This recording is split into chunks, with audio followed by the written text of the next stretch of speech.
What's up guys, Patrick here at Spartansuppz for episode 2 of What's Up at Spartansuppz alongside Matty, who's the sales manager at Spartansuppz. Today we are going to run through, we've got new products, we've got what's in the pipeline, we've got a good, very nice big three. Big three, yeah. Had some questions submitted and we are going to roll through them real quick because we've got a bunch of shit to get done. We've planned to do this video for 2 days, so let's kick it off.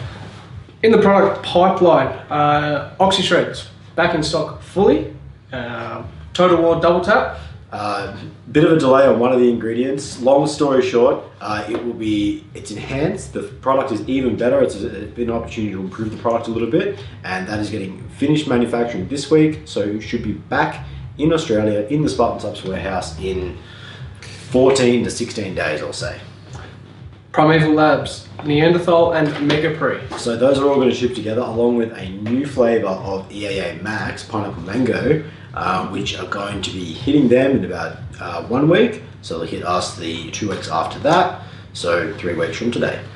Special preview for our YouTube fam, E02 in the new size. Yes, so I just got off the phone with the boss man of Redcon earlier today, and the new size is a 5 pound size, so it's going to be a bit more economical, better price per serve, and they're taking the best flavours, which is the chocolate, the peanut butter chocolate, and the one that anyone really cares about, the most important, mint chocolate ice cream, the best flavour of any Proton ever made, and they will be in a 5 pound size.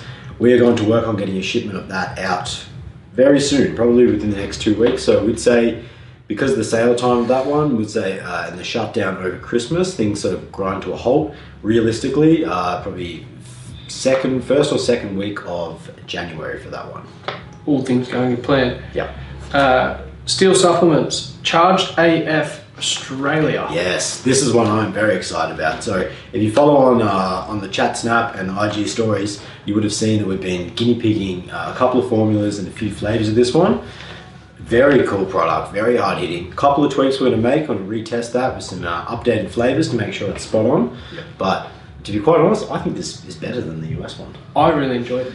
Like, after a couple of tweaks that we made, I think it's going to be spot on. It's been, it's exceeded expectations already. Very special, and custom flavors all for Australia, all custom everything. This is like a full rebuild of this product, taking all the best bits and kicking out the not so goods and making it even better again. So once we get the final sample on that, that's going to go into production. I would say 4 weeks for that, maybe 3 to 4. As soon as 3, more likely 4 weeks. So providing we beat the Christmas shutdown and Christmas and Thanksgiving in the US as well. Oh yeah. What a waste of time. Alrighty, so that's in the product pipeline. New products. We have just literally finished unpacking Dark Metals, Manson and Thrasher.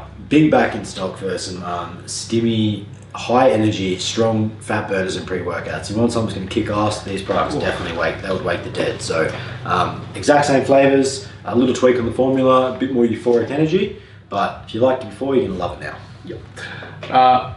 Blackstone Labs Recomp RX, which is nearly very much sold out. Pretty close to it, yeah. That seemed to rocket off pretty fast. It's been in stock for almost half a day and has almost sold out again. Very cool product, a recomposition based on mucoic acid. It's got some banana leaf in there for nutrient partitioning. Coated with SMED's delivery technology. Yeah, they've definitely sort of reinvented the wheel on this one. It's not your typical gimmicky product or anything like that. It looks interesting. It looks like a really interesting some really good science data backed up with it. So got a couple of guys that are trialing it as we speak. I'm trialing this too. I started taking it yesterday. I'm excited. Yeah, so it'll be interesting to see the results. So yeah, I've anticipated the results. I've been fattening up for the last 6 months in anticipation of this product. But we'll let you know feedback on it. We're going to do a review on this probably within the next week or so as well. Give you guys some info on it. So stay tuned for the more in-depth breakdown of that product and all the geeky science stuff. From our friends at Sparta Nutrition, also arrived to Spartansuppz HQ, Kraken and Kraken Pump. Pretty fitting, Sparta Nutrition. It's a really nice little backup between these brands here. Love the branding, like the products, very cool flavors, great packaging, cool formulas. I think they get branding and they get that combination of products, flavors, formula is really important. Flavors and everything. So we haven't carried the products before. We tried a bunch of them and absolutely loved them. Didn't want to pick them up before the ban because it was basically going to be in and out in a week or so. But we're happy to have them. They're online now. They're selling quickly.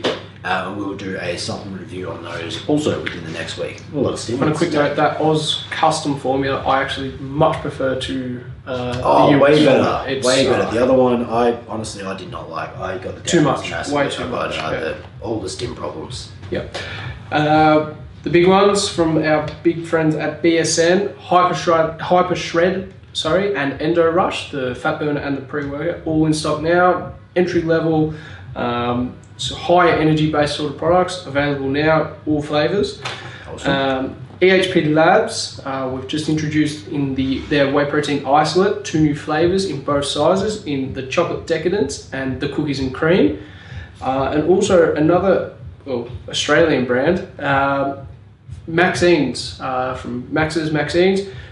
Whole range has been rebranded in the Maxines range. New flavors, all in tubs, not in boxes. Looks much better. Flavors sound delicious. Chopped honeycombs and all sorts of good stuff.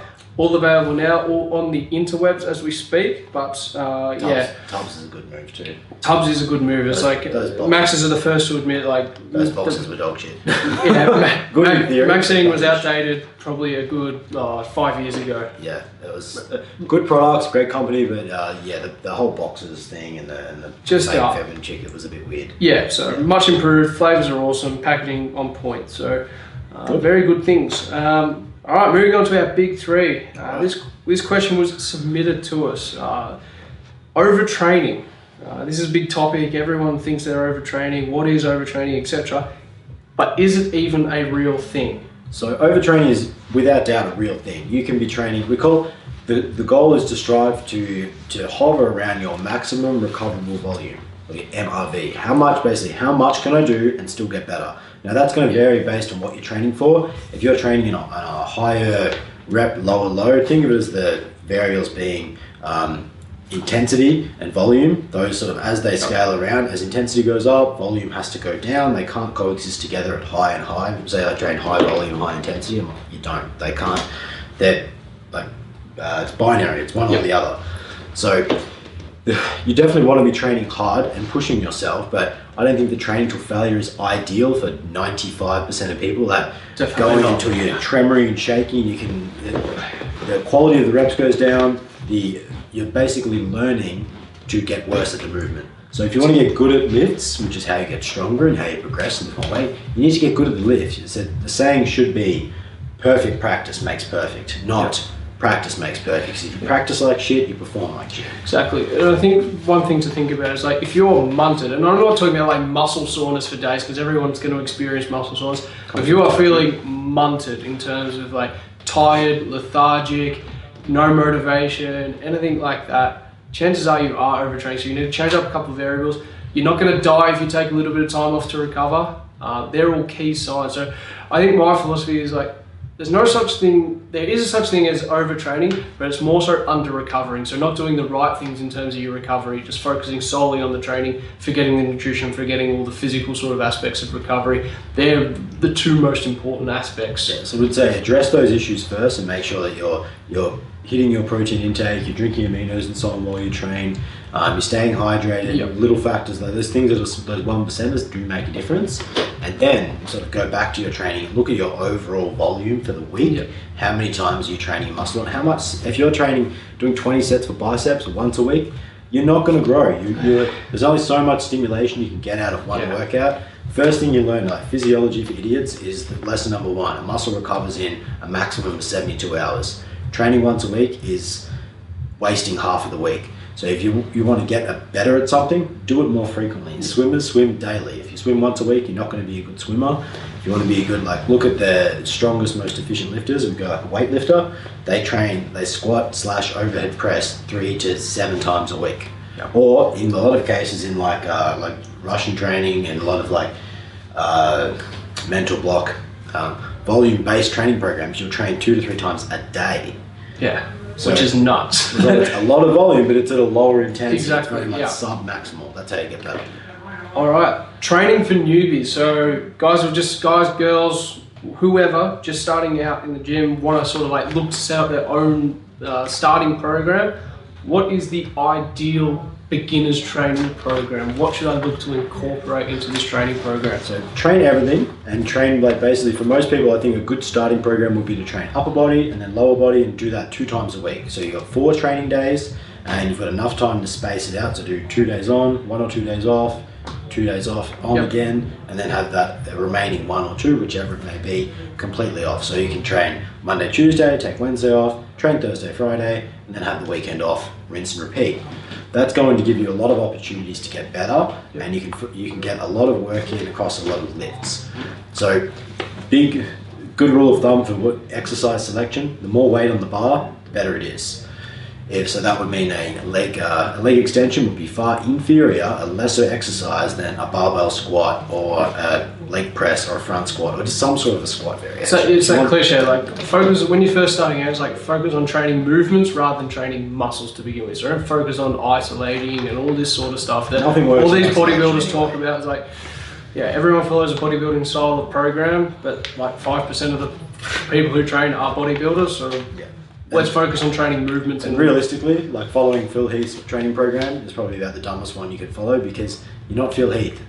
You're not genetically gifted. If you were genetically gifted, I'll let you in a secret. You probably know by now. I'm not genetically gifted. I've got as much chance of waking up tomorrow black. It's not going to happen. So training for a more scientific approach, where you're aiming to get better and progress on the lifts, get good at the lifts, and the muscle follows. The process should be lift more weight, eat more food, and then you get bigger. Rinse and repeat. Keep it simple. Small baby progressions. Don't try to lift as much weight as you can, but aim to progress. So if you can go from benching 60 kilos for 2 sets of 10 to 80 kilos for 5 sets of 10, you'll have a bigger chest, bigger shoulders, bigger arms. And for crying out loud, we're not saying sit there and like max out on deadlift the first time you've ever done a deadlift or anything like that. Nobody's interested in 1RMs. If you're doing 1RMs and you're realistically your first year of training, like you're nuts. Testing strength. That's why I specifically use that example of a set of 10. Improve your 6 to 10 rep, your training weights, the weights that you can throw around comfortably for sets of 8 to 12 reps. Get those to go up, your strength goes up, everything goes up. While on the newbie train, guys, girls just starting out, top 3 supplements for newbies. So if they're just starting out, they want to get into the supplement game, what should we be taking, or what do we encourage people to take? So say, let's take a younger guy as an example, a 16 to 18-year-old guy. Most important thing that's probably going to be the critical and realistic as well of what people actually take would probably be a whey protein blend. Most people don't have any issues with lactose insensitivity. It's not really an issue. So a whey protein blend would tick that box. Cost effective. Extremely cost effective. Especially if mum and dad are paying for it. Yeah, definitely. And so you're going to get a serve of 25 grams of protein for like $1.30. It's very economical, it's very portable, but it is a supplement. So we still recommend eating whole food. Whatever mum's dishing up is going to be much better than cooking it yourself. Who wants to do that? So hitting the protein requirement first. Then aiming to hit the rest of your calories just from whole food. Next supplement would be creatine, definitely. 100%. And then for me, I'd say the third one would either be an interchangeable between like a greens or phyto formula, maybe something like a med pack that's a complete health product. So you've got things for kidney, liver, digestive health, and a really comprehensive multivitamin / fish oil / ubiquinol product in there as well. The only other one that I may chop out for that would be something like an amino acid type of formula. Only the reason I'm saying that is because a lot of kids these days are brought up that Gatorades and Powerades, and like they go to the gym, they play their footy, their cricket, their basketball, whatever on the weekend. They're getting slammed with like coaches, have this Gatorade, have 40 grams of sugar here. It's rubbish. And you sit there and you got guys sitting there on the weekend, they're consuming 120 grams of sugar to play one game of sport. Like, it's crazy. So something to substitute that as I don't like the word, but healthier alternative, a better option. Yeah, more realistic in terms of what your body's made out of. Exactly, something that's going to be far more beneficial. Like maybe Prime Eagles EAA Max would be a good example. EAA is branched chains as well as very nutrient dense sources of sodium, potassium, coconut water powder, cyclic dextrin as well. And the ribose for energy production.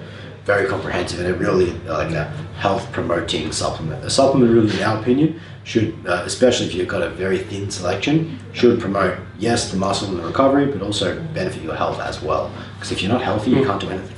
No pre-workouts, no fat burners, no testosterone boosters to 16-year-old kids. Nothing No like uppers, that. no downers. No uppers or downers. Let's focus on like building a solid foundation, and then we can sit there and have a look at those. I call them luxury type of Fun items. products. They're fun products. They're fun products, but they're not So- products that you need when you're 16 years They're old. very- They're not on they're a not- budget and things like that. They're way down the priority list, like offered. Yeah, they're not on the priority list when you're 100%. first starting out. Absolutely, and they shouldn't be for a lot of people, but they are. And those products that we recommend, the top three of say like a health promoting amino type product or a phyto formula, creatine and whey protein have been around for like 20, 30 years. Ever, yeah. So it's nothing breathtaking, but it's also like we are made of the same stuff as we all were 30 years ago. Just give your body what it's made out of and it'll perform better. So anything that research- anything that can promote recovery and I suppose increase performance without being stimulant by nature, Yeah. like a creatine and things like that, are always going to be at the top of our priority list for anybody, not just guys who are starting out, guys who are 50, 60, whatever. They're our foundation based supplements that everyone should be looking to take. Damn straight, simple, effective, and they're also some of the cheapest supplements around as well. Crazy. That wraps it up. Episode number 2 of What's Up at Spartansuppz done. Thank you guys for watching. If you like this video, be sure to hit the like button down below. Drop a comment with your feedback, and if you have any questions you'd like answered in the next episode, just drop them as a comment down below. And remember to subscribe to our YouTube channel to stay up to date with all the latest content. I'm Patrick. I'm Maddie. Yeah.